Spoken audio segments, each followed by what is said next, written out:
Hello, everybody, and welcome back, one and all, to yet another very exciting episode of the Friends Talking Fantasy Podcast. My name is Charles, and with me today, as always, is my lifelong friend and co-host, Dylan.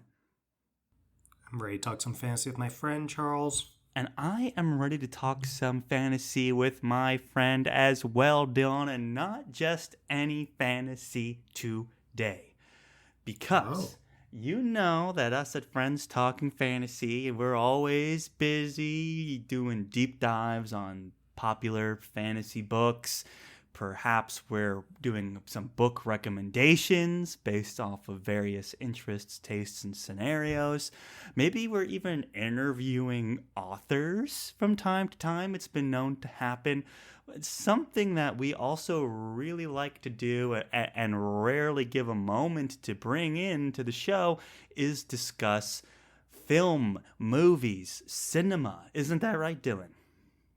That is right, Charles. I believe when we first started Friends Talking Fantasy, and perhaps still in our Twitter bio, I'm not sure, we pitched ourselves as something like discussing the best in books, like fantasy books, movies, TV shows, and more. And I don't know how much of the things besides books we've really hit. We've definitely hit the occasional movie, TV show. Yeah, we did episode discussions on House of the Dragon. Definitely. Other movies we've done? Having trouble thinking of any, really. I know, I did The Green Knight, but you weren't in that one. You did. Yeah, it's barely fantasy, too. I mean, it's King Arthur, so what do you want? But, yes, very rare that we do movies. But, you know, when fantasy has just been in the popular zeitgeist a lot this past year or two. I mean, we've had a new Game of Thrones spinoff show, House of the Dragon, Ring of Power, Wheel of Time, The Witcher, all fantastic. But now we're back on the big screen with a Dungeons and Dragons movie that might actually be good, or decent at least. You know, that's like breaking news, and that's a big win for the fantasy community in my eyes. And that's what we're here to talk about today. We are, of course, referring to the 2023 film Dungeons and Dragons Honor Among Thieves. That's exactly what we're talking about, Charles. And I'm ready to call this movie good without that inflection that implies it's a question that you gave earlier, Charles. I really enjoyed it. I thought it was a ton of fun. I'm clearly far from alone. It got, at least for what I was expecting, shockingly good reviews. Not, once I watched it, I understood.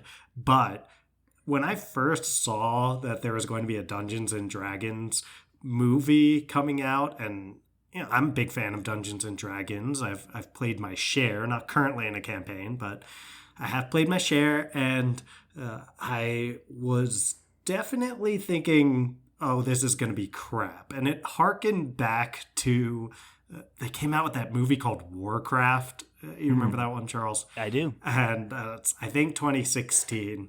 And I had the same reaction. I was like, they're making a World of Warcraft movie. This is going to be crap. And that time, I was correct.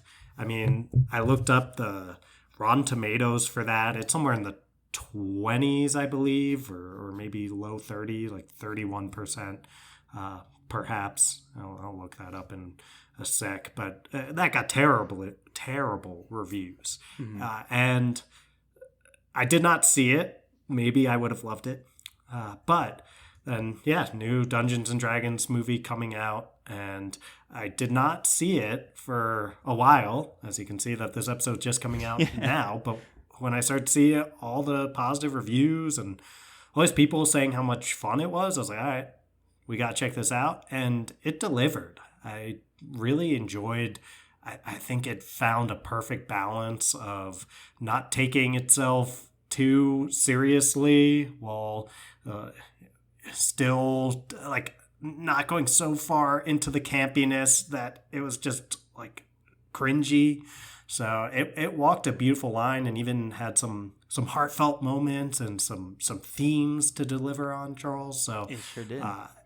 it gets 2 thumbs up from me anyway. There you go. I would agree. And I was thinking of the title for this episode, and I was thinking of going with, "Is the new Dungeons and Dragons movie actually good?" Question mark as the title, because and to your point, Dylan, we don't want to sell it short because we did think it was good, but I think the fact that it was good, like, is newsworthy because you mentioned the World of Warcraft movie, and what's actually interesting about that movie, it absolutely bombed in the US at like $47 million, which is nothing for a blockbuster, but in China it made over 439 it made 225 million in China and 439 million worldwide. So it became the highest grossing film based on a video game until the Super Mario Bros. Movie just absolutely destroyed it. Demolished it. Yeah. But it held the record for 7 years. So pretty impressive. Wow. This movie will not be holding any records, unfortunately, but perhaps it will hold the record of most popular Dungeons and Dragons movie, because this is like the fourth D&D movie, and the last one was in 2000, and it was just absolute trash. Not good, tone deaf, weird, and I think I remember seeing this trailer in theaters, and it was like, oh, it's Dungeons and Dragons, and they were playing like a Led Zeppelin song and showing how kooky it was, and I was like, this looks so bad. Like, whoever decided to do this was just trying to get a cash grab. I will not be seeing this. And I didn't, but then as it was released, and then you hear a week later, reviews are in and they're positive, and it's like, hey, people are showing up to this movie. People are having favorable things to say about this movie. So I was like, whoa, really? That took me by surprise, honestly. I was betting on this failing, and I just was not even remotely interested in seeing it. Even as being as active in the fantasy community as I can be, I had no interest in seeing it.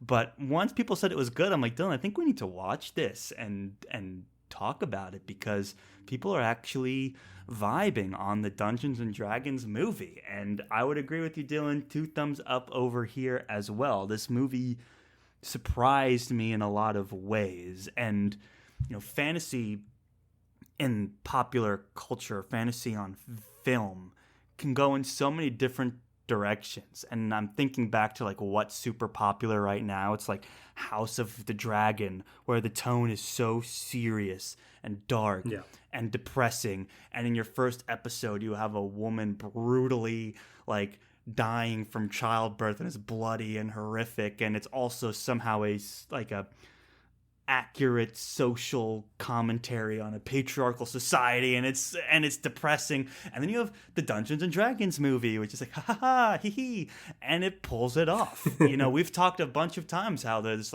this depressing side of fantasy, and there's this whimsical fun side of fantasy, and it can be a tough line to walk sometimes.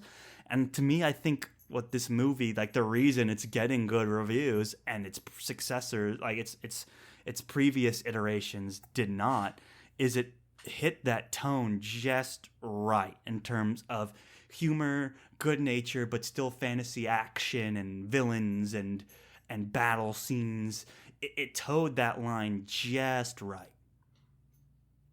I would completely agree with you, Charles. I think that, so we're inundated with superhero movies, particularly Marvel movies right now. Those are the big blockbusters that we've been getting. And, I'm a fan of these Marvel movies. Maybe not a super fan, but I watched all the way up through Endgame, seen some others. I'll get into theaters to watch Guardians of the Galaxy 3 at some point. You don't have much time left. A few weeks before it's pulled from theaters, yeah. Well, that quick? Didn't it just... It came out 2 weeks ago. Just came out 2 weeks ago? Oh, it'll hang around. So, a movie like that... Anyway, it'll be around, Charles, but...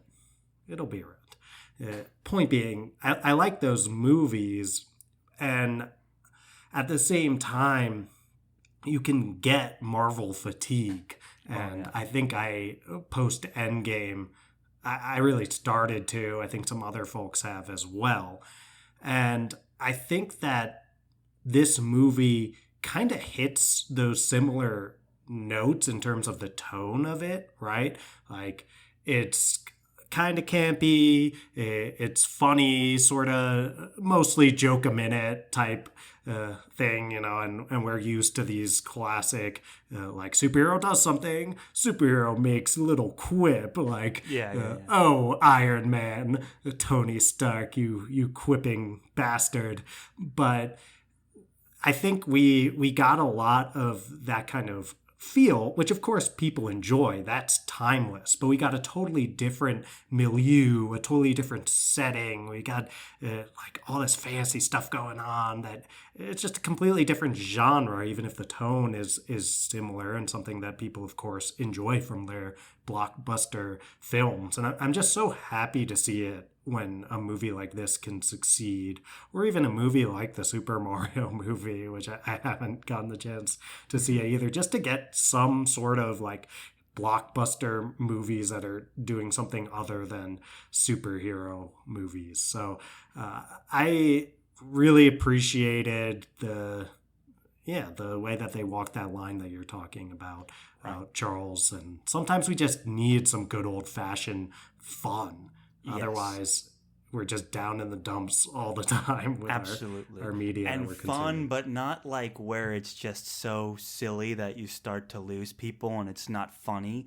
Like they definitely took some notes on what made like a Marvel movie funny, and that same kind of like relatable humor from just a character saying an out of pocket comment for the set situation that they're in, and that's funny, and that's what these characters do, and it works for the most part, and that's what surprised me about it. I thought for sure this movie would be totally tone deaf, and it wasn't. A lot of great filmmaking going on here, and that's the other thing about it that I wanted to call out. The directors, it's two people, John Francis Daley and Jonathan Goldstein. I looked them up. The only other movie that I've seen of theirs that they've directed, Dylan, did you see the movie Game Night? Yeah, I did see Game Night. They directed That's a long Game time ago. Night. Yeah, Charles. they directed Game Night. That was Okay, I mean, Game Night was funny. But that's the thing. It's like the humor, but also like the cleverness of the filmmaking, which I also think adds to this movie's charm. Like Marvel movies, you just watch like massive explosions and faceless CGI people like punching each other. There's like a whole separate CGI team that makes that ending battle scene separate from the actual movie being made by the real director going on at the same time in those Marvel movies in a lot of cases. And you don't feel like that's the case here. Like this movie is full of creativity and ingenuity and like people that actually gave a crap about what they were making and wanted to inject a little bit of humor, a little bit of cleverness. The action scenes almost kind of reminded me of like the movie Rush Hour, where it's like there's humor in the action, like they have the painting that's got the portal on it and they're like jumping through it and they're like trying to do all these other like funny things and they're being dragged on the Holga is like in a like looks like in a really interesting compromising position, right? With, like, she's got like a half wheelbarrow of Simon position. like Simon's legs or so right, yeah, definitely. Right. So it's like that kind of fun that they're having making the movie adds to its charm and to just the nature of the games. It's kind of like Game Night 2 had those clever moments like inspired by board games and things where they like it looks like a board game and then it zooms in and it's the scene starts and that kind of stuff. They also have writing credits on Spider-Man Homecoming, by the way, which is the first of the Marvel Spider-Mans, so yeah, like that kind of humor also. So you can see they've dabbled in it. So some really interesting like kind of combinations. And the movie was clever with like the on-site location filming that they would do, the practical effects that they were mixing with CGI, like the bird character in the beginning, and a couple of the other characters that are throughout that are more practical, and like the costumes and makeup on all the characters were really good. Like it's so easy to make a fantasy movie on like a low budget and it just looks like not that good. And it's an unfortunate part of the genre where a cheap fantasy movie can look really cheap because you're trying to put prosthetics on someone or you're trying to make a CGI character or something. Yeah. You're just not there. But this movie had it all. I mean, the budget was pretty respectable, like 150 million, which is small for a Marvel movie, but it's a decent blockbuster. And they did a good job, I gotta say. I loved the way the characters looked, the costumes, the more designed, like the dragons were looking good, like the creatures were looking good. Yeah. Some of the CGI I thought was a bit inconsistent, like there'd be weird moments where like the barbarian chick is fighting the dragon and she swings the axe, doesn't even hit the thing, and the thing's like, ooh, like acting like it got hit. I had to stop and rewind. I was like, she Little totally WWE moment like she there. totally whiffed that thing. Yeah, exactly. And like flames will look really cheap sometimes, and the set will look really cheap sometimes, and then other times it's absolutely gorgeous. So I found the inconsistency of the special effects to be interesting. But for the most part, I thought it was Slightly actually jarring. really good and clever. And I don't know about you, Yeah. Dylan, but I love the character design across the board on this. I did too, and we'll get into spoilers and Ben. I'll talk some about what I enjoyed about the design and some of the choices, and including the CGI choices there. But yeah, I thought it was really well done overall, and like you said, there's so many pitfalls when it comes to making a fantasy movie. If you don't really go in on that budget, it's like it's almost not worth it to make Yeah. almost any fantasy movie unless you have it, which sucks, right? Yeah. Like it sucks because you feel like you're like keeping so many people who don't have access to anything like this budget out of the fantasy genre. Yeah, it's hard to have like We an need as many indie different fantasy voices as movie. possible. You got to tone But it it's way like- down somehow. And, like, Yeah. just period pieces in it's general tough. are some of the most expensive things to make. You got to do a whole wardrobe and whole set design and everything just to pull off the Yeah. scene. But they made good use of that budget, and I appreciate it. It's also a love letter to Dungeons and Dragons without coming off like an advertisement for Dungeons and Dragons, Yeah. which is that's always my fear when any of these kind of movies based on be it a video game, be it be it a board game or what have you, that a key part of what they're trying to accomplish here is advertising their product, right? Oh yeah, Like, I mean the we were movie's made looking by a little Hasbro. earlier. If that's not Right. like that should tell you all you need to know about this movie. Yeah. Where it's like a Hasbro even- production. You're like, okay, Yeah. And even the Super Mario Bros. Movie is an advertisement in a way for Nintendo and those games. And even you could think of the Marvel movies as being advertisements for toys in some ways, sure. and Star Wars the same thing, right?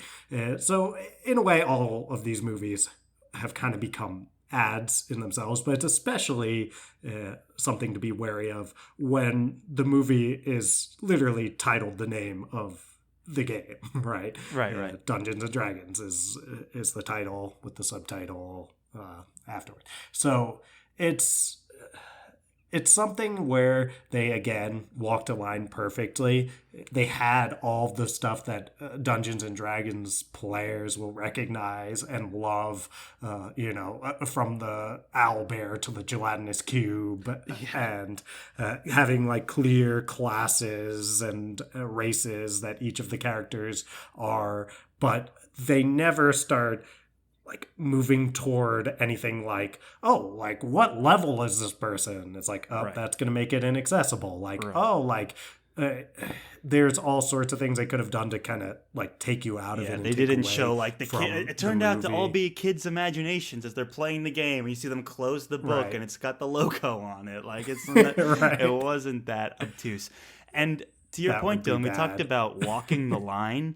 And as much as it was, I'm glad that you, from the perspective of someone who's played your fair share of Dungeons and Dragons, I haven't really played at all. Like I've played like once or twice, like enough to recognize. Like the only two things I recognized were the gelatinous cube and the owl bear. But what I liked about the movie and what you're talking about is like, yeah, it's not an ad. It's also not like a barrier. There's no barrier to entry for just casual moviegoers who want to see a fantasy movie. They can enjoy the movie just as much, even if there is a reference a minute to the game. Like I didn't catch any of that, but I still enjoyed the movie, and it stands on its own as a competent fantasy action comedy blockbuster, right? And that was a very smart move. It didn't have to go that way. You know, it's like, hey, we don't have to make a good movie. We just have to make a Dungeons and Dragons reference every minute movie, and then the Dungeons and Dragons fans will show up and they'll get all the references and no one else will, and they'll think that's cool. It's like, no, we were like, let's make a movie that everyone can enjoy. The whole family can enjoy, I would say. And they pulled that off too. It's, you know, in some cases for me, like the humor would be a little bit too much, but I think within the realm of like a, you know, modern movie, it was fine. But for me, I was like, eh.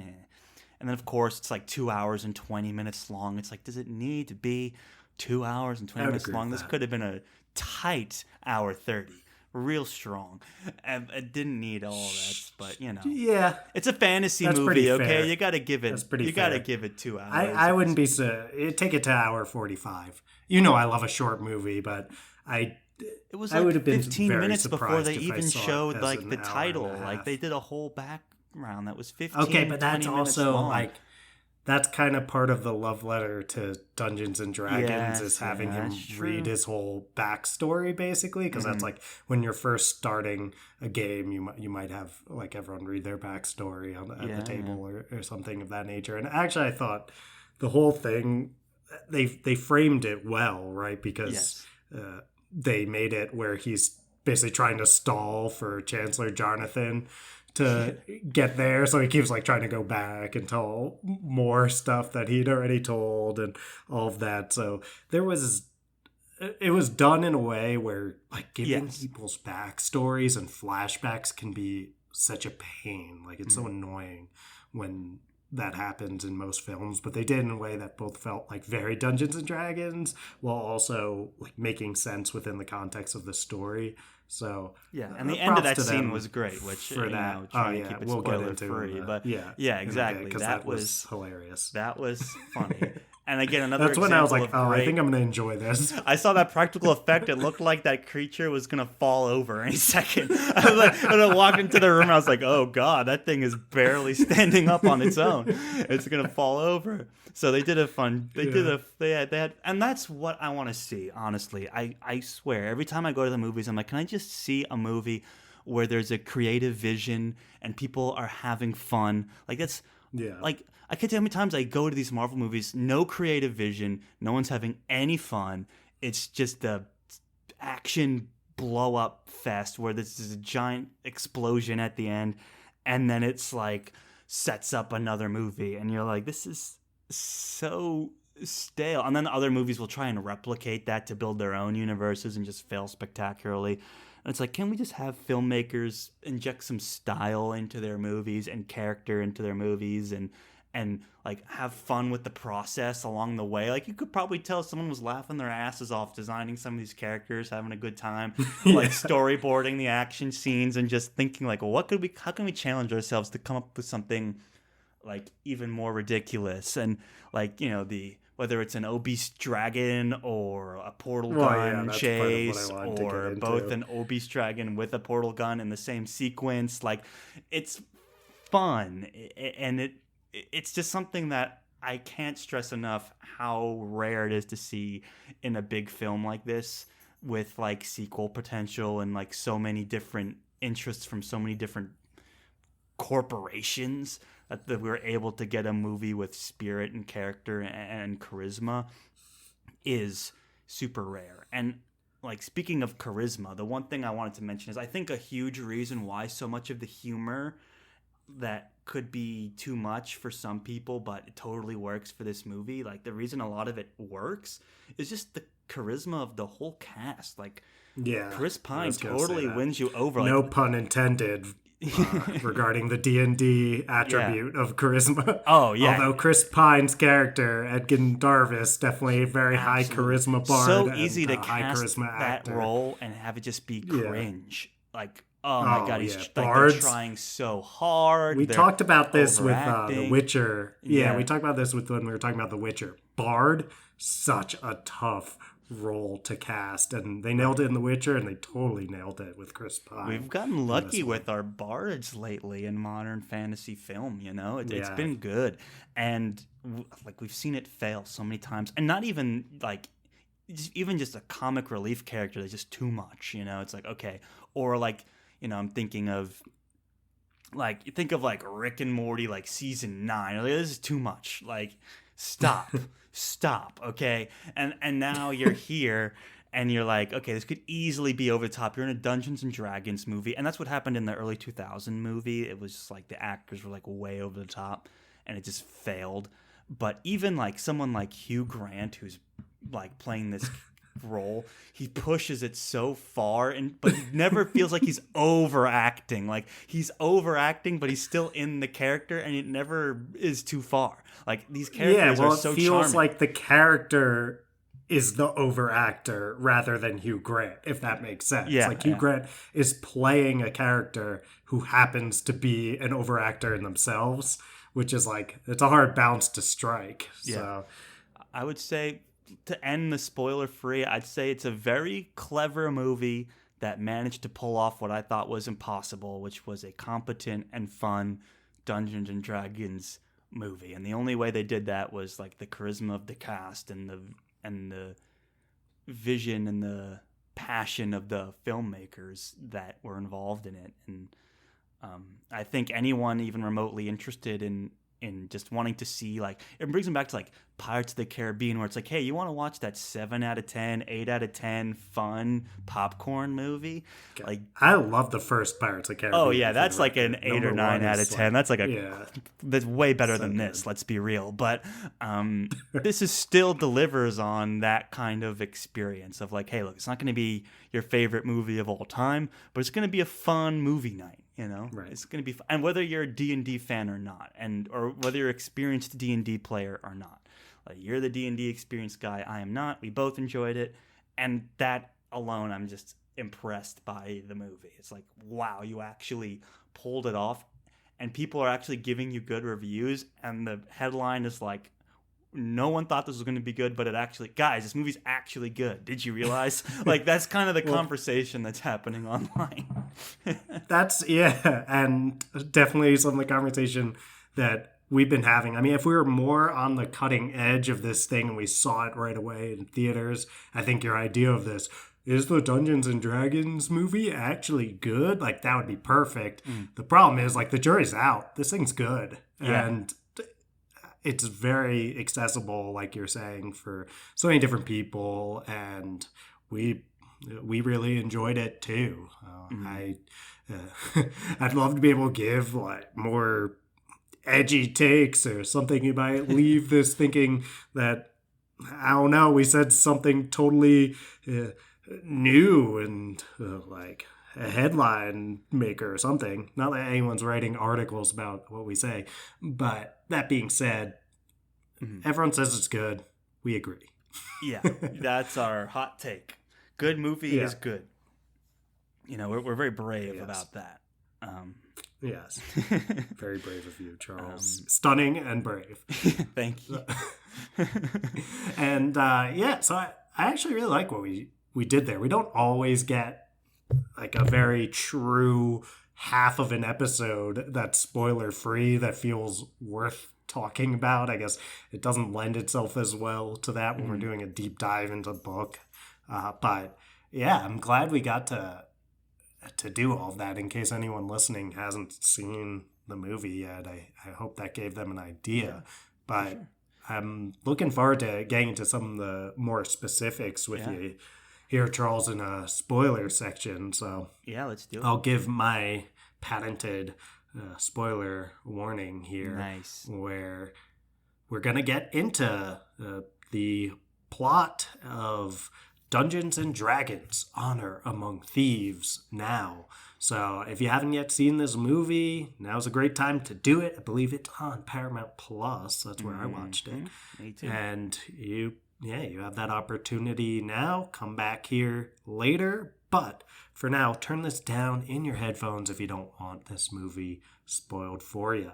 Thank you for listening, and goodbye to those that haven't seen it. But to those that have seen it, don't go. Forth and conquer, That's friends. not a goodbye for you. Please stay.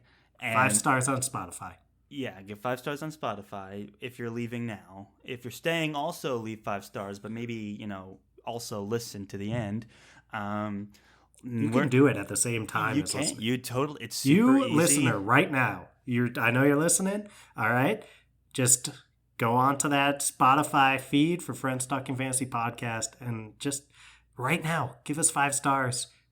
It doesn't require you to stop listening. Sure you can do doesn't. it. Did you do would have it? been done by now. By the time Dylan started, You'd be done ranting, if you so now started you'd when I be told done. you. Yeah. Yeah. Exactly. But okay, you do it. Did you do it? I mean, we'll wait. Really? I mean, you want to We'll hear hold you our accountable spoiler takes? We're holding on them until we get that 5 stars. Well, we got all day. Yeah. We're talking about the Dungeons and right. Dragons movie. You think we got plans? I don't think so. All right. Well, I hope you did it because, Yes. and also if you're not on Spotify, I'm sorry, wasted your time. Yeah. Just listening, as we always say, is more than enough. more So than thank you for being here and tolerating that if you haven't left already. You can also rate us on Apple. Always an option. Always a great option. Let's dive into Dungeons and Dragons: Honors Among Thieves. No reason to hold back. No on the holds spoilers. barred. No holds barred. I couldn't remember if it was holds or holes. I was like, oh god, which one is it? I stopped. I'm pretty sure it's holds. I think I have no idea. That's why I stopped. Are we Michael Scotting this right why now? I pivoted. But Yeah. anyway, time for that 5-star content that you guys are all here wanting to listen It's to. holds. Holds, thank you. Yeah, I mean, the movie. Here's my thing about like some of the stuff I didn't particularly care for. One was like the humor sometimes just went too far for too long. I'm like, can we cut this back a little bit? Like the scene with like they're interviewing the dead people. I knew it that's was where you were funny gonna for go. like a minute, and then it kept going and going, and it never got back around to being funny again. It just continued to be not funny. And he's like, "Oh, I have to ask you a question. Do you like cats?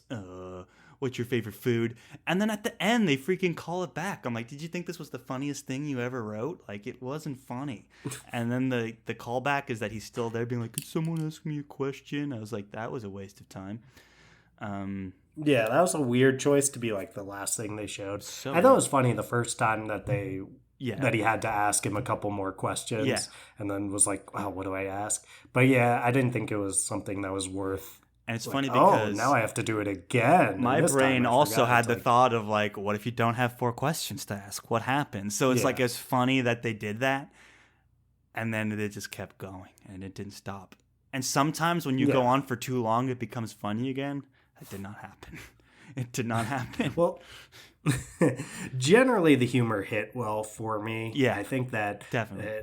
I said the moment that I was like, oh, I think I'm really gonna like this movie was when, the whole time Edgin is waiting for Jonathan to get in, Yeah. and he keeps bringing it up and he keeps stalling, and you think like, I thought, oh, they have some sort of connection to Chancellor Jonathan, so Jonathan's gonna get them off, and then finally Jonathan just stumbles in there, A coming in wobbly from the start. bird, yeah. Yeah.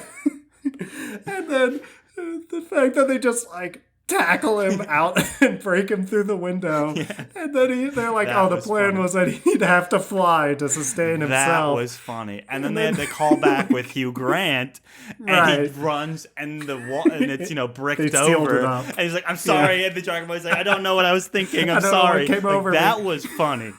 End your movie right there. Like that can be Yeah. the callback, and that would have been funny as hell. Not this whatever other thing you showed that wasn't funny, but. Yeah. Yeah, I that would was agree. great. Then there was plenty of moments like that in this movie that I really liked. I liked every single cast member. I wasn't really shipping the relationship between Simon and Doric there. Yeah. I was like, I don't exactly we could have have a cut lot that of whole thing out. chemistry. Yeah. I feel Like like I it get, does feel like a shoehorned romance sort of thing. yeah. But they tried to tie it into They didn't like his linger on it self-esteem at and all all. It that. was super Yeah. quick, so it was whatever. And that's me being at my most hater. That and like things like gold rings looked super fake in CGI. Flames would look super fake in CGI. Fight scenes like the sword and the creature did not connect, but they reacted like they did. Like that's as hater as I'm gonna get. For the most part, it was very good. And even like the look of the dead guys were like, please ask me a question. Like they looked great. They were like really Yeah, there's interesting to look also at. yeah, there's also a benefit of the doubt that you get when you have the tone of a Dungeons and Dragons Yeah. movie versus if some of those things showed up in House of the Dragon, we would never be able to take it seriously. But the Yes. fact that they showed up in a movie that already isn't taking themselves that seriously, like anything that looks a little bit like kind of funny about things, you're like, okay, like that's kind of part of the charm. And even then you brought up the dragon, like the fact that they have just like really like chubby dragon show up, and I was Yeah. as I was trying to partner, I was like, I don't think I've ever seen a fat dragon before. Like, And like we're right trying to think, before it's that, like, they had a very serious sword fight with like necromancers or something, to then completely shift tone to this is funny now. You've got a dragon that can't fit through the hole and is chomping at them, but because it's so chunky, it can't get any closer. You know, that's only in a D&D movie can you pull it off. And when I say that the filmmakers are clever, it was so silly that's looking, but kind they of knew like it was what funny. I'm talking about when I say clever, because they know. And also it's like when you think of a D&D campaign, I haven't played that many, but sometimes you inject a little silliness, or you kind of break the game a little bit with like going off script and coming up with this crazy solution that a typical serious fantasy story would never consider or go to. And I think it captured those elements really well. So when it does get a little crazy and meanders maybe a little too long on a certain thing, it's like it's kind of like how a campaign could go. And I think any fan of the games would be on board for all of that. And even a casual moviegoer is getting the sense of this like okay, this is anything could happen. It's like you could have the best laid plan and all of a sudden the portrait falls over and now you can't portal through it, and like like those kinds of things Well, are it's like happening. a roll that went Or sideways. it's like, oh, I only have you a know? spell where I could turn my finger into a lighter. Like, oh, we could like make it all the gas in the room explode with our little spell. It's like they captured those elements super well. I don't even know how you would try and write those in without making it feel forced, but they do it really well. And I think it's just the charm and charisma of the movie, with also just like the knowing how to do the setup and payoff in a way that's like truly believable. Yeah. I think that there were probably moments where they, they were. I imagine they have experience with Dungeons and Dragons themselves. It's hard sure. to. It's hard I think to imagine one of the anyone guys could make was something that in feels Freaks this. and Geeks and was in an episode where they played D&D. One of the directors. Interesting. I think that was a I've seen trivia thing that I read. I've seen that show. Yeah, So, he was one of the kids in it. Huh. And Huh. like one of the last episodes was they played D&D. Yeah, I remember he was that in episode. it. Yeah. So one of those guys in that episode is one of the directors of this movie. Oh, So that's there funny. is that kind of passion in it. And I think you had to have a good knowledge of the game to make this movie. Like you could tell that was like they just captured too much of the vibe too well for it to be just some corporate lackey director filming this just action. Yeah. Chase. I mean, they knew enough to. We mentioned the owl bear and the gelatinous cube. Is like they knew enough where it's like if we're making a Dungeons and Dragons movie, we need an owlbear. You can't not have an owlbear. It's such an iconic. But even beyond that, imagine like any director make a Star Wars movie. It's like, oh, I'll put Wookiees and Ewoks, and I'll have the Millennium Falcon and lightsabers. But it's like to capture the essence of it too, which is what this movie does with D&D, where it's like, yeah, we could put owlbears and cubes and we could put all this other kooky stuff that everyone knows about D&D. But also we can like capture the spirit of a campaign that goes a little out of control, and maybe we abuse a mechanic to pull off something that probably the dungeon master wasn't anticipating, right? Like that kind of stuff comes across in this movie too. It's that next level. Definitely. And the idea that they can go, this happens all the time in campaigns, like you go on this whole side quest to like receive this artifact, and it may or may not play a large role in the eventual the eventual conclusion of whatever you're trying to do. Right. And then even the idea that this happens all the time too in campaigns is like Zank the paladin, who was hilarious, I thought, actually.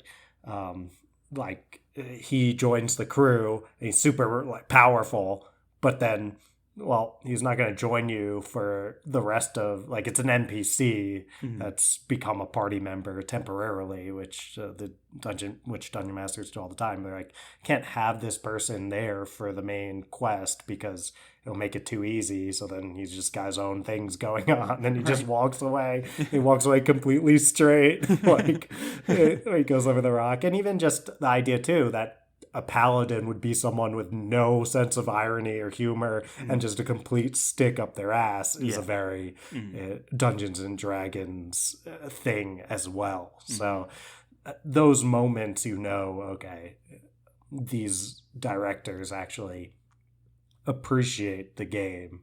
I did love that moment too with Zank, where it's like you've got Edgin being like, you're better than us at basically everything. Fighting, strategy, I mean everything except talking. And he's like a pause, and he's like, you're not enjoyable to talk to. Like or something like that. Like I liked also where they're like, if you're getting lost, you can hold my hand. It's like, I'm not holding that guy's hand. But then there's this scene where he saves him from falling off a cliff, right, and pulls him up. It's like stuff like that I find very funny. I'm like, aha. Like I was like, somehow they're gonna end up holding hands. I just didn't know how. And then I was like, aha, there we go. That's how he did it. Like it's a little more subtle. Yeah.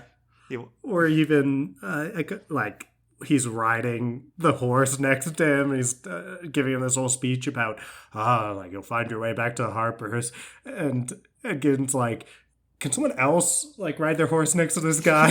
Like, there's also I'm just thinking like D&D-ish moments is there's the part where Edgin delivers his whole like I'm sorry speech to the sorceress, like where I could see that where the DM has already made their like a the bad guy is in the shape of his daughter, and that's like some other plan for the DM to have play out, and then the character gives their big speech, their big character moment. It's like, oh crap! Like that was that was delivered to the wrong person, and the DM has to stick with it. And then he doesn't even really get that moment later. No. So I was like, I appreciate the randomness of that.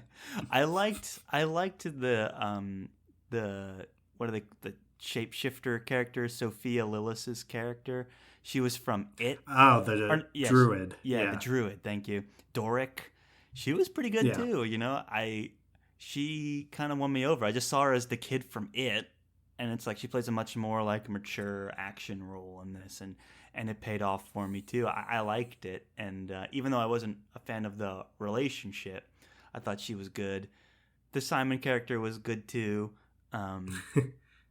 he was funny. Where he's just like a not that great magician who could only do like certain tricks. But then when you're in the campaign, it's like, okay, these are the tricks that you have. How are you gonna survive? You know, and he's Yeah. progressively getting better, and it created for some funny action scenes where he's like trying to escape from the town. He like got a little greedy, tried to rob him, got caught. So now he's running from the village. He's trying to do these spells. It's pure chaos. It's not unlike a campaign I could see happening where it's like, oh, we're here. Let's rob these guys.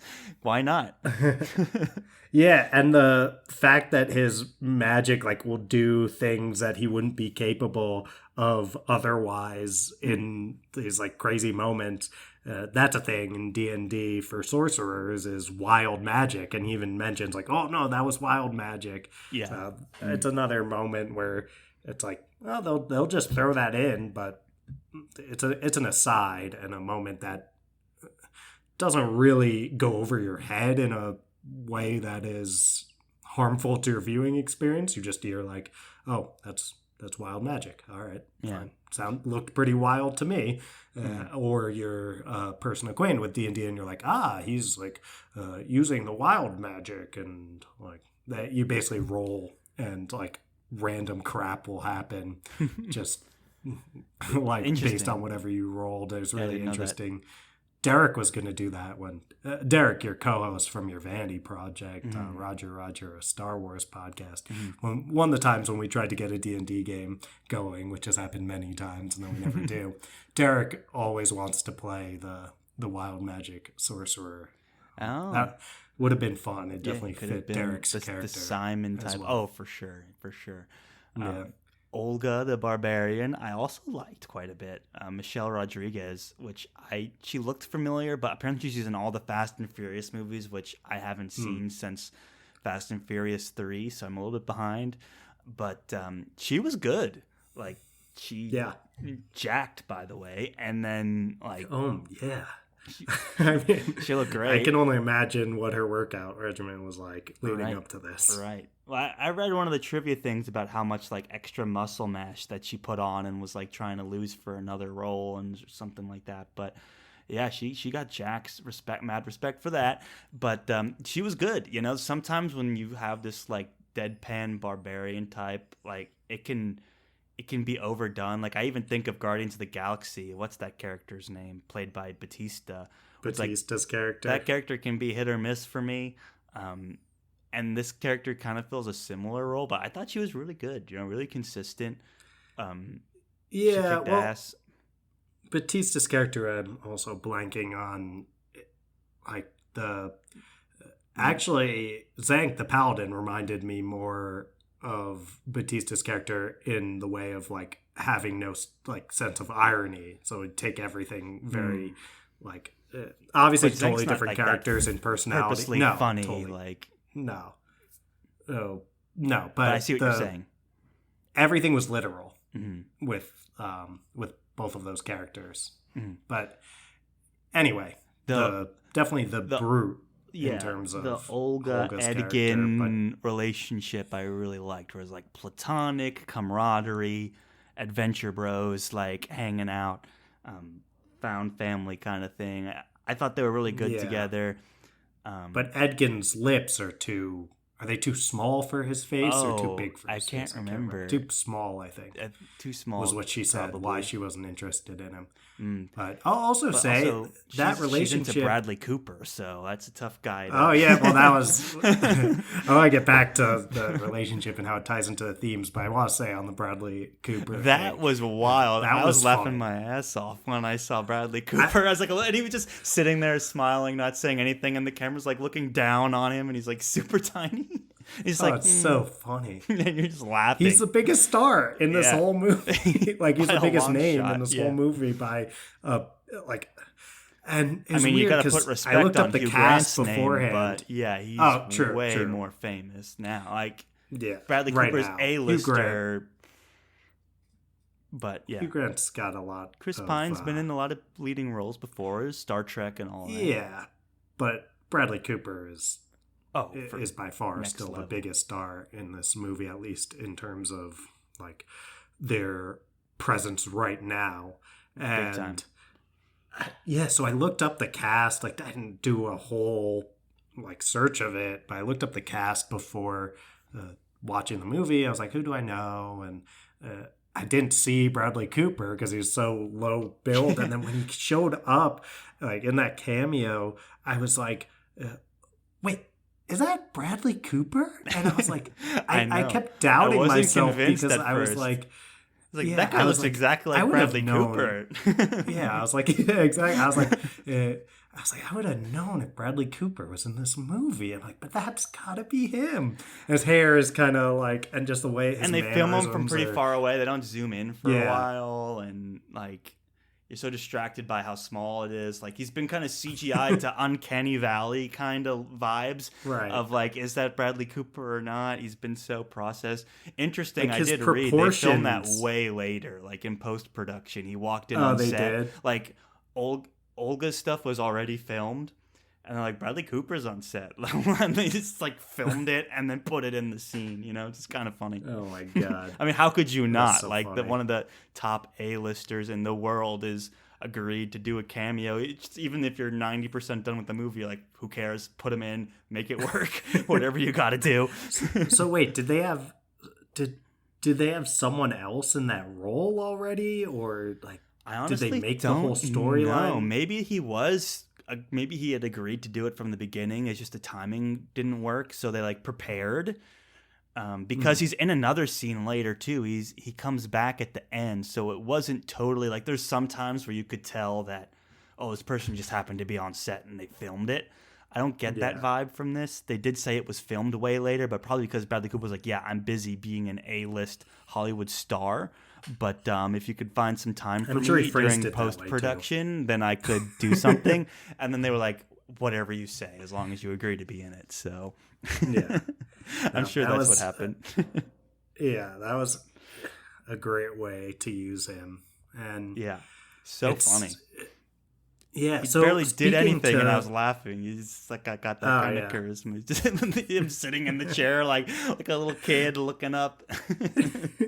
He's so mild-mannered too, and it's like, because you're used to Bradley Cooper playing these more charismatic, boisterous characters, and then he's just the like, doting husband. Yeah, I've been See, like these giant women. Yeah, he's got a type. He's got a type, that's for sure. Yeah, just has like a normal home life, you know. Yeah, the proportions were so funny. Like I don't know, he's not like stout like we think of with hobbits. Obviously he's a halfling, but I think we usually think of them as like stout. Yeah. And he's just like normal Bradley Cooper proportions, but just like shrunk. It looks so odd, especially with like how jacked Michelle Rodriguez got and Olga as a character. It's like very well done. So it's like, while we're wrapping up here, I want to talk about the ending a little bit because I have a lot to say about it. I want to make sure we get there. Sure. What do you think of the ending with Olga and bringing Olga back? Okay, I have thoughts. So I knew you did. Yeah. Because I too have thoughts. So, well, okay. I'm interested to hear yours, but I liked it.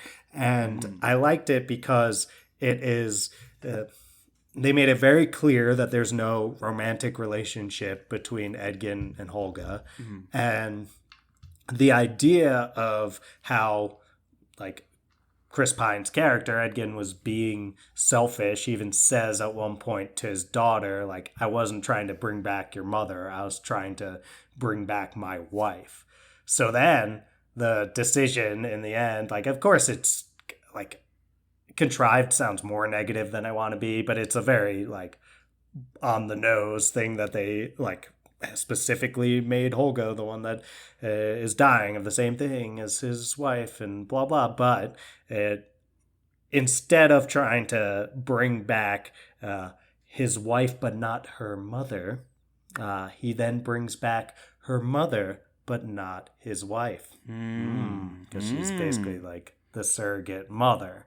So it's like, I don't know, they didn't try to hit you over the head with it too bad. Like he didn't say like, like he didn't say what I just said. He was like, I originally was going to bring back They my wife, but they not your probably were like, mother. "Oh, we should have But said that."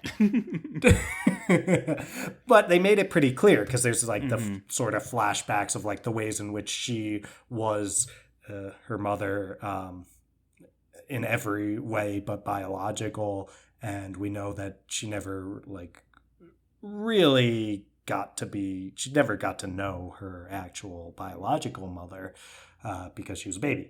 So yeah, I liked it because I think like that is Edgin coming to learn things and the theme being driven home, and it was just on the nose enough where a bozo like me can be like, oh, like do my little flip the words around thing Hmm. and understand what they were trying to get at. And they did the little like you gotta let it go thing, which has been done a million times. The bug, but Hmm. at least again he didn't look at the bug and be like, oh, I have to let her go.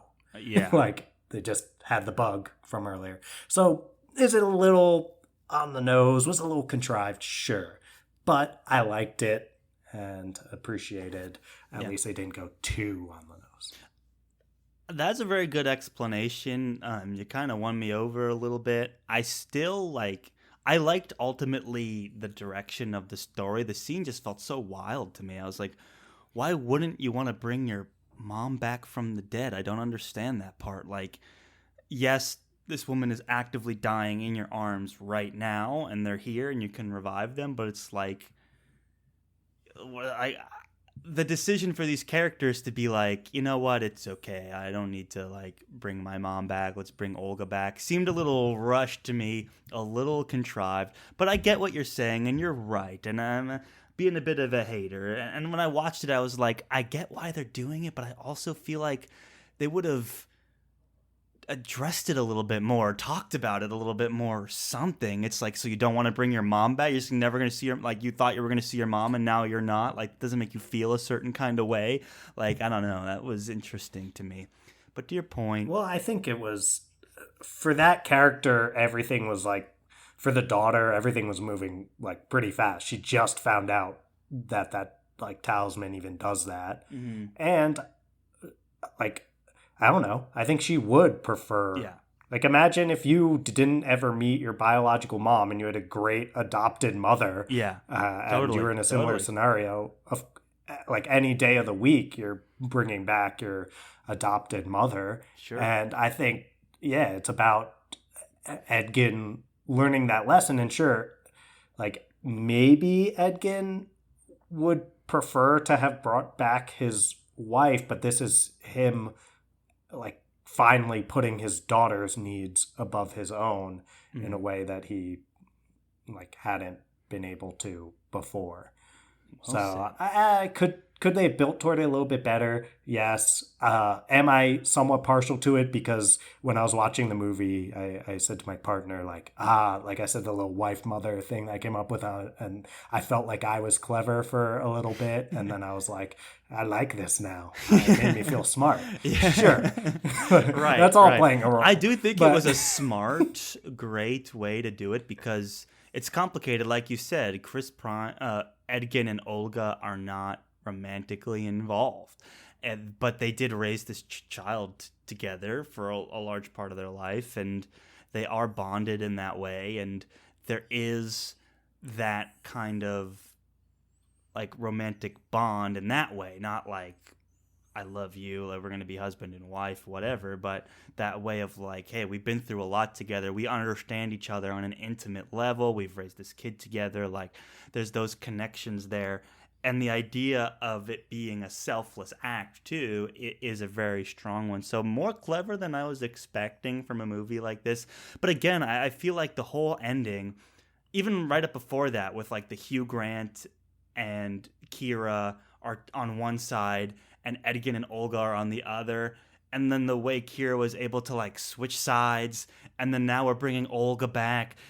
It happened so fast. I was like, "What's it going did on?" happen I was like, fast. all of a sudden, Kira's willing to ship Hugh Grant down the river in one piece of dialogue. It's like, well, that's it. Even though like she's been Team Hugh Grant this whole time, and all of a sudden, That's this fair. 2 seconds of He dialogue, you're gonna did be pull a switch. knife on her.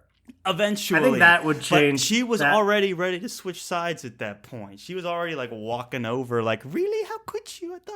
I thought you were the one that raised me for 2 years and my two most formative years of being alive. And I've hated my dad up until now. I was all but convinced he was super selfish. So I don't think any of the direction it was going in was bad. I just feel like for a movie that was 2 hours long, we had to rush like the Well over 2 hours. emotional connection character moment, the one character moment we get at the end. We had to rush that in our 2 hour and 20-minute movie.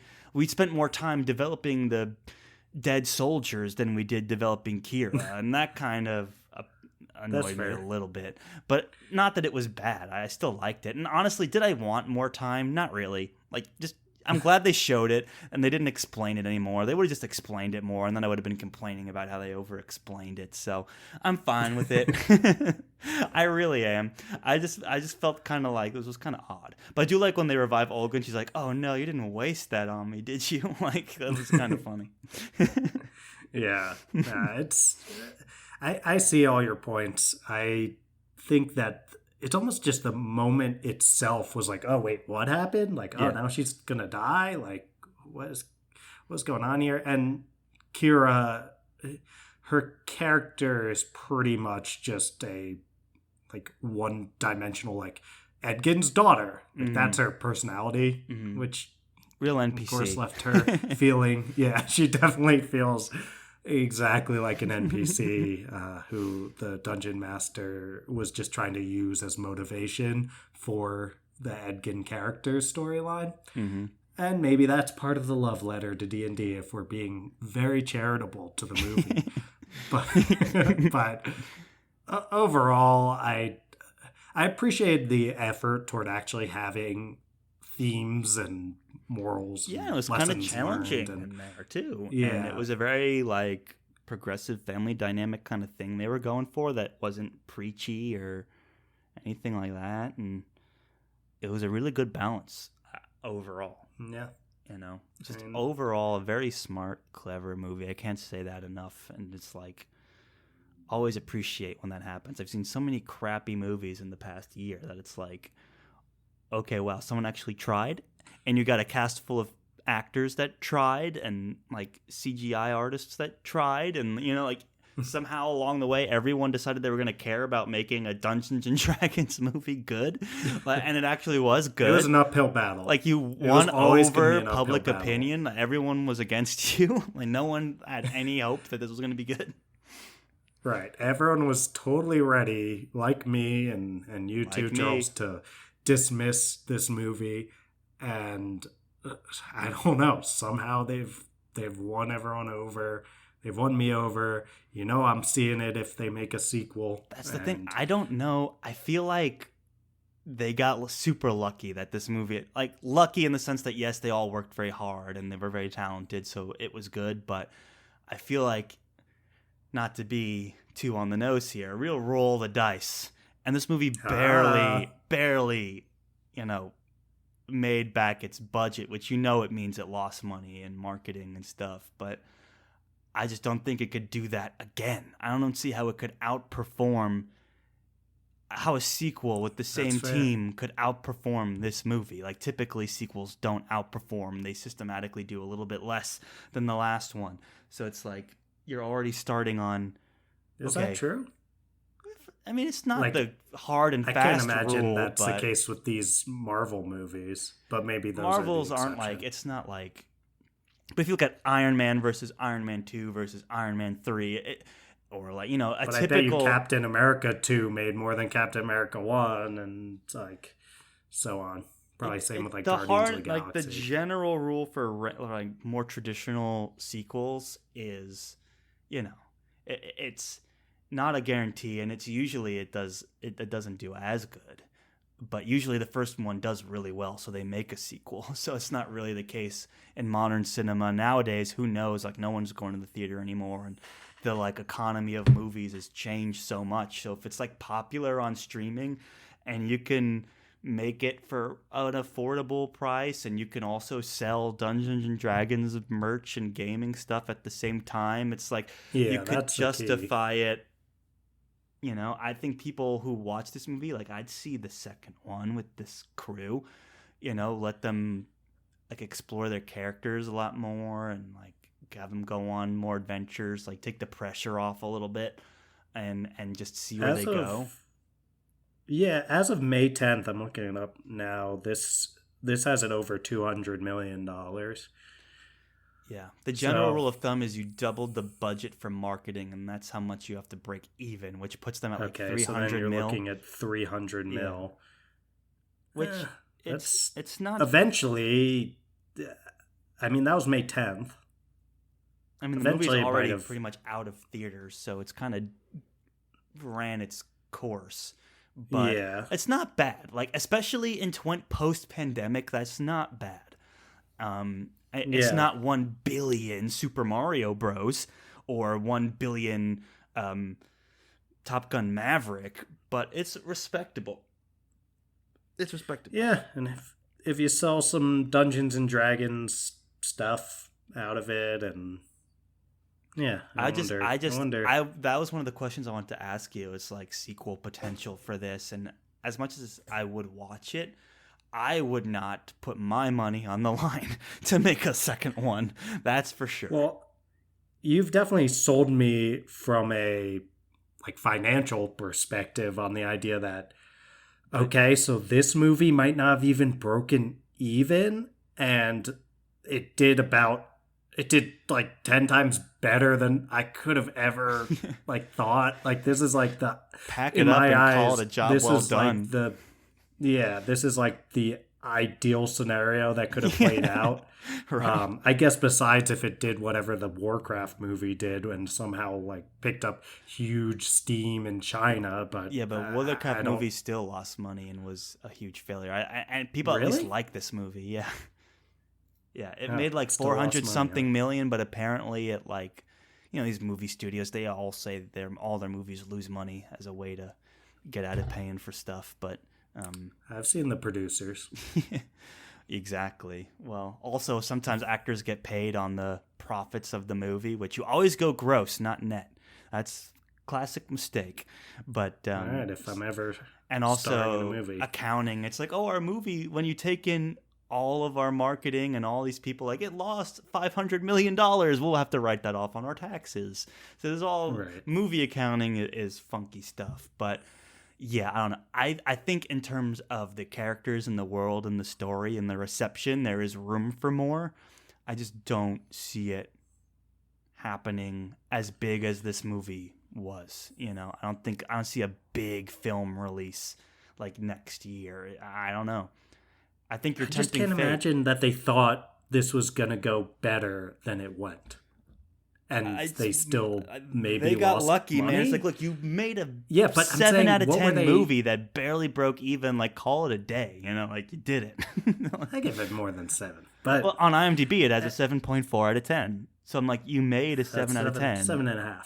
Okay, you made 7.5 a 7.5 feels more out of fair. 10. Like, good. Not best movie of all time. Not cultural phenomena, but good. You made some money. Maybe not, the traditional double the budget to break even money, but you made something in a post-pandemic world, and now it's on streaming, and like, I'm sure a lot of people are seeing it on Paramount Plus, and movie finances are getting weird nowadays with all the streaming stuff. So who knows? It could find enough of a life to warrant a sequel. I just think you'd have to have a pretty Hasbro would have to really want to make it. Yeah, financially, I guess I'm just like I'm saying, this was like the best scenario and you didn't even necessarily make money. So what Exactly. could possibly happen? I don't know. So yeah, maybe they need to call it a day, but I hope they don't, because I don't care if movie studios lose money. I just like being entertained. Amen to that, brother. Like, I thought this cast was really charming and charismatic, and I'd see them again. Hugh Grant surprisingly won me over. I didn't really have much of an opinion of that guy, and I was like, he seems like an odd fit. Like, he just looks like a posh movie star compared to everyone else in the cast. I'm like, Yeah. it seems like Although Chris Pine, yeah, Chris Pine as well too, has a kind of. but he's got more of that generic movie star look. And he does. Hugh he Grant does. is like if you had an AI generator make a movie star, it would make like Chris Pine. But Hugh Grant is like probably will. Chris Pine. Like Hugh Grant is like. Hugh Grant is more like I feel like actor. We're in the Bizarro universe where Hugh Grant was cast in this movie, and we're not in like the normal universe where it was someone else. You know, in the 2000s movie, it was Jeremy Irons that was the villain, and he was way over the top. But he's Jeremy Irons. He's fun to watch. So I think they were kind of trying to capture that, like, kind of vibe of like we bring in this super famous guy who maybe is kind of larger than the role and have him overact, but like also let's make that the character and like make it work, so I think there's a little bit of that probably going on. It's like, who's our 2000s Jeremy Irons today? And it is kind of a good fit for that if you are crazy enough to like consider movies like that and casting like that, like I am. But it was definitely a what do they call it, a tonal retort to Jeremy Irons. Wow, you're bringing tonal retort into this. That's how you know we're out of time. Yeah, that's a desperation move right there. a casting tonal retort. When I shared that opinion, then I'm really scraping the bottom of the barrel of my thoughts and opinions of this movie. We've said it all, right? Is there anything left on the table still? I think we've said what needs to be said on Dungeons and Dragons. Does this make you want to play D&D now? Oh, it totally made me want to play D&D. And I'm okay if I don't play D&D. Anything for No. I mean, I would be open to it. It made me want to play. But it didn't make me like must play D&D. But I mean, I'm not like, I need to start a campaign right now, but it more made me nostalgic for play D&D. Right. And I was like, it'd be nice to be in a campaign. But I wasn't like, I'm going to get the gang together and we're going to, it'd be fun. But it's hard. It's hard to get a Dungeons and Dragons group going. Yeah, it sure is. Anyway, we said it all. Felt like they captured lightning in a bottle. Here, Certainly. Charles. I wanted to say that before the episode ended. I said it. I feel like they definitely rolled close to. They rolled like a 17 or something, like a 15. Yeah, they're like, that's pretty good. Like definitely we passed. That's a 7.4. Not quite a nat 20. Yeah, but 17. No, a nat 20 would have been like a $1 billion franchise starter. This is like, okay, you rolled maybe a 17's too generous. You rolled like a 14. Or like no, dude, 17 feels. It's like, okay, I'm saying you're making this movie, and it's like, okay, so you've decided to make, and then it barely breaks even. No, that can't be but this good. Is you are telling on yourself that you don't play Dungeons and Dragons because I've already told the world that I haven't played it. I don't know if. Anyway, it's like when you're setting out to do a task, a very difficult task is going to require a very high roll to have any success. So the idea is you're telling the dungeon master, yes. So the task of making a successful D&D movie is really high. So you have need to roll high. A 17 minimum for it to be a success. If you roll like a 14, it's like, that's not high enough to succeed at making a Dungeons and Dragons movie. So what do you think Hasbro rolled when they made this movie? 17, I felt fair. That's a pretty good from 17 to 19. I wouldn't want to have to roll again, that's for sure. Oh, no, that's kind of the point that you were making earlier. Yeah. It was like, once you roll 17, you're like if I make a sequel, like what are the chances I roll high enough again? Like sequel, I probably that could be our shout line review for this. Hasbro rolled a 17 with the Dungeons and Dragons Honor Among Thieves movie. I think they'd want you to say a nat 20. Yeah, they would. We're not getting into but we're not corporate sellouts to Hasbro. Right. Unless they sponsor us, and then I'll say whatever you want. Yeah, we're not corporate sellouts to Hasbro. That's only because no one's offered us money yet. Yeah. Like we would sell out. That's the problem. Yeah. It's not for lack of trying. No one wants to give us any money. We're not, I mean, Hasbro seems Yeah. to be willing to risk money, so they like the long For just a odds. fraction, for just a fraction of Small what they pittance compared to paid Chris 150 Pine. million. Yeah, Yeah, we'll say whatever you want. exactly. So, well, guys, we've done it all. I think all that's left, Dylan, is for us to play the sweet, sweet outro music. What do you say? I say get that sweet, sweet outro music pumping, Charles. All right, here we go. Thank you, everyone, one and all, for listening to yet another very exciting episode of the Friends Talking Fantasy Podcast. If you like what you heard today, if you want to support the show, if you want to share your thoughts with us, do that over on the socials. Give us a follow over there. It helps grow the show a lot. And that's at the FTF Podcast on Instagram and the FTF Podcast with a number 1 at the end for Twitter. Now, Dylan, if they like what they heard today and they want to support the show even more than following us over on social media, what can they do? Toss 5 stars to our podcast. Like we mentioned earlier, you could do that on Spotify, where most of you are listening. Just 2 clicks over at the top of the Friends Talking Fantasy podcast feed on there. You can also toss 5 stars to our podcast on Apple. You can rate and or review over there. And whenever you say something in one of those reviews, you say nice things, it puts a smile on my face and presumably Charles's face too. But just listening is more than enough. Thank you so much for doing that. That's well said, Dylan. Just listening already more than enough. Thank you all so much for giving us a chance and listening all the way to the end. You guys are the best. And as always, go forth and conquer, friends.